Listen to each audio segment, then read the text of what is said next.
PL Punia जी, Shri PL Punia जी। हाँ, Rajya Sabha chamber. 5 minutes please. उपसभापति जी, मैं आपका आभारी हूँ कि मुझे इस विषय पर बोलने का मौका दिया। अत्यंत महत्वपूर्ण विषय है। सत्र शुरू होने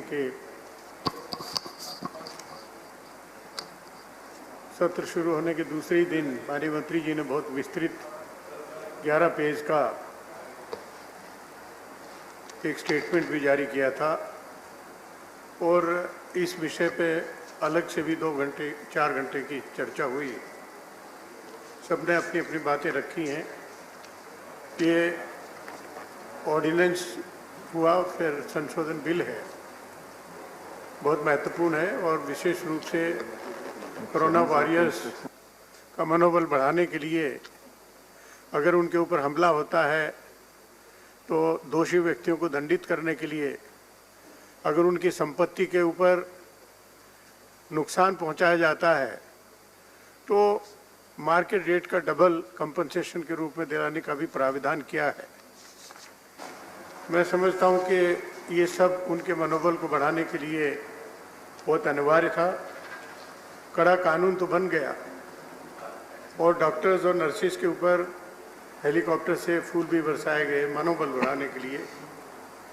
कोरोना वायरस के लिए बत्ती बुझाकर, मोमबत्ती दिया जलाकर उनका सम्मान भी किया गया। अच्छा तो लगा होगा, लेकिन क्या ये सही नहीं है? अच्छा होता उनका मनोबल बढ़ाने के लिए, क्योंकि 24 घंटे काम कर रहे हैं, दिन रात काम कर रहे हैं, जान को जोखिम में डाल के काम कर रहे हैं, तो उनको कुछ अतिरिक्त वेतन दिया जाता, कुछ ओवरटाइम दिया जाता तो उनका मनोबल बढ़ता। उल्टा डियरनेस अलाउंस उनकी तनख्वाह से काट लिया गया। एक दिन की तनख्वाह की कटौती कर ली गई।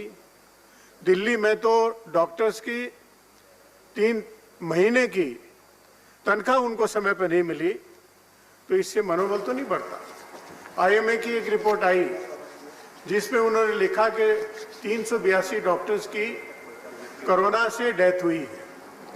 ये उन्होंने बताया है। सरकार कहती है कि हमारे पास आंकड़े नहीं, जानकारी नहीं। क्या सरकार ये कहना चाहती है कि किसी एक भी डॉक्टर की डेथ नहीं हुई? ये सब पूरे कोरोना वॉरियर्स की बात नहीं है, केवल और केवल डॉक्टर्स के आंकड़े हैं। और कंपनसेशन इसमें दिया जाना चाहिए था, आर्थिक मदद दी जानी चाहिए थी। और मैं समझता हूं कि जो ये कानून बन रहा है, जो हम पास करने जा रहे हैं, इसमें प्राविधान होना चाहिए था। उनको नुकसान पहुंचाया जाए तो दंडित करने का प्राविधान है, संपत्ति को नुकसान पहुंचे तो उनको कंपनसेशन देने का प्राविधान है। लेकिन उनकी जान ही चली जाए तो उनको कंपनसेशन देने का कोई प्राविधान नहीं रखा। ये कैसी विडंबना है? मैं सोचता हूं कि बहुत खेदजनक है।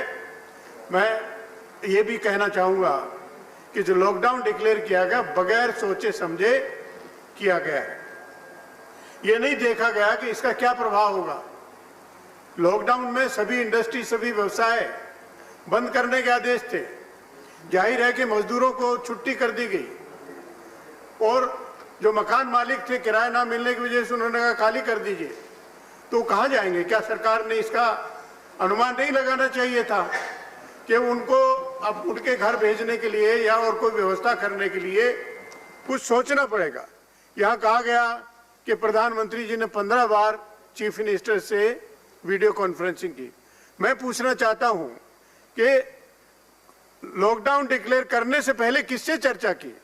मैं समझता हूं कि मिनिस्टर से भी चर्चा नहीं की होगी।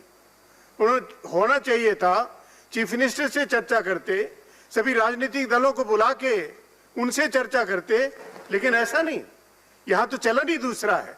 रात को 8 बजे घोषणा की जाएगी और फिर उसके बाद माननीय पुनिया जी कंक्लूड कर प्लीज। आपका टाइम आभारी होगा। प्लीज खत्म हो गया, ऑलरेडी 5 मिनट खत्म है। चलो, नोटबंदी में भी इसी तरह से हुआ जिसमें मिनिस्टर्स तो जानकारी नहीं थी और भूखे प्यासे करोड़ों मजदूरों को, उसमें भी सरकार कहती कि मेरे पास आंकड़े नहीं है कितने लोगों की मौत हो गई। कितनी विडंबना है। ये देश इस गरीब लोगों को धन्यवाद पुनिया जी, भी कभी है या उनका। और दूसरा, ये चेतावनी दी गई थी, ऐसा नहीं है कि चेतावनी नहीं दी गई थी। 30 जनवरी को पहली घटना हुई है और 12 जनवरी को राहुल गांधी जी ने सरकार को चेताया कि किस तरीके से एक भयावह स्थिति होने वाली है और 12 फरवरी को करने के बाद ये आगे। धन्यवाद। मैं दूसरे स्पीकर को बुला रहा हूँ। बस एक मिनट नहीं, आप ऑलरेडी राज्य क्योंकि इसको विशेष रूप से इम्प्लीमेंट कर रहे हैं, कोरोना से फाइट करने का सीधे लड़ाई राज्य कर रहे हैं, उनको सहायता देने के लिए GST thank you doctor Anil Jain. अब आपकी बात रिकॉर्ड पे जाएगी। डॉक्टर अनिल जैन।